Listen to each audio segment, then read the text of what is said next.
Et le défilé au palais continue visiblement aujourd'hui. Le roi reçoit tous les présidents de partis. Le MR est représenté par Sophie Wilmès, la nouvelle première ministre de transition. Donc, vous avez des nouvelles? Où en est-on?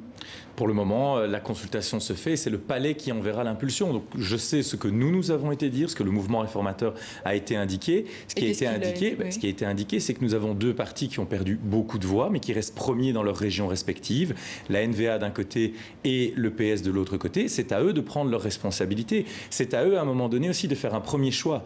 Est-ce qu'ils veulent faire du communautaire ou est-ce qu'ils veulent aller sur du socio-économique? Lorsque le mouvement réformateur avait la main, il y a 5 ans, eh bien, à cette période-ci, nous avions déjà un gouvernement, car nous avions décidé de mettre le communautaire de côté et de travailler pour les politiques utiles pour nos concitoyens. Et il semblerait donc inclure les nationalistes de la NVA au gouvernement. Vous y serez favorable? On l'a fait, mais à partir du moment où on peut travailler avec la NVA et avec n'importe qui d'autre sur des réformes socio-économiques pour baisser la fiscalité, pour améliorer le pouvoir d'achat, il n'y a aucune difficulté. Si maintenant certains veulent détricoter l'État, là, ça sera une autre histoire. Mais donc c'est maintenant la question qu'ils doivent résoudre. Et le deuxième élément, je le disais tout à l'heure, c'est aussi d'abandonner parfois ces exclusifs de campagne. La seule formation politique qui n'a pas mis d'exclusif pour ces coalitions, c'est le MR. C'était le choix de la responsabilité. Car quand vous êtes en Belgique, vous ne pouvez pas vous dire « je n'ai pas envie de travailler avec un ou avec un autre ». Vous êtes obligé à un moment donné d'aller à la table et de pouvoir négocier. Mais on est d'accord que c'est à cause de la NVA qu'on en est là aujourd'hui, sans gouvernement? Et pourquoi ça serait plus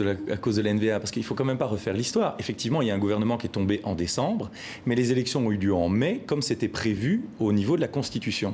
Et donc, depuis mai, ça fait maintenant 5 mois que le Parti socialiste et la NVA ont la main.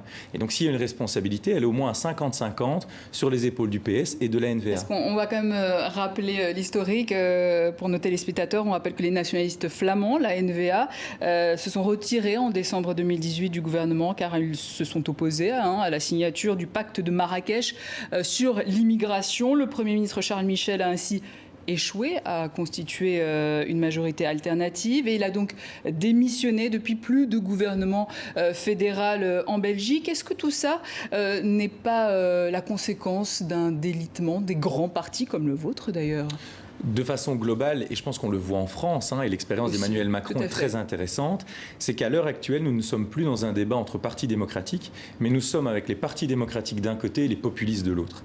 Et quand on voit les opposants de Macron en France, nous avons d'un côté Mélenchon sur l'extrême gauche, nous avons Marine Le Pen sur l'extrême droite, eh bien la Belgique commence à connaître le même type de phénomène avec des partis nationalistes, des partis extrémistes. On pense au Vlaams Belang, qui est le deuxième parti de flanc, donc c'est l'extrême droite, et l'extrême gauche qui est la plus grande poussée électorale du côté du sud du pays. Et donc on le voit, ce sont plutôt les populistes, voire les extrémistes qui montent en Belgique comme ailleurs, ce qui fait que le champ des démocrates se réduit. Et donc effectivement, il n'y a plus l'embarras du choix pour faire des coalitions avec des partis démocratiques. C'est aussi un aspect de la responsabilité qui est la nôtre aujourd'hui. Et combien de temps la Belgique peut continuer à fonctionner de cette manière-là, avec un budget qui est voté pas au jour le jour, mais au mois le mois? Exactement. Donc on n'a plus de vrai budget en fait pour 2019. On n'en a toujours pas pour 2020. C'est catastrophique parce qu'en fait ça coûte à l'économie belge près de 2 millions d'euros par jour.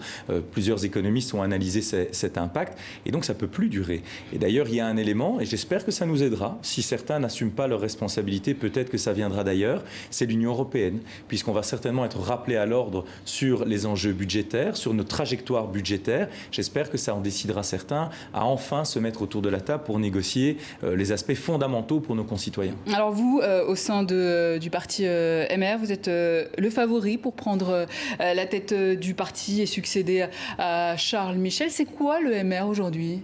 Le mouvement réformateur, c'est un parti libéral et ce n'est pas depuis aujourd'hui, puisque nous sommes le plus vieux parti démocratique d'Europe.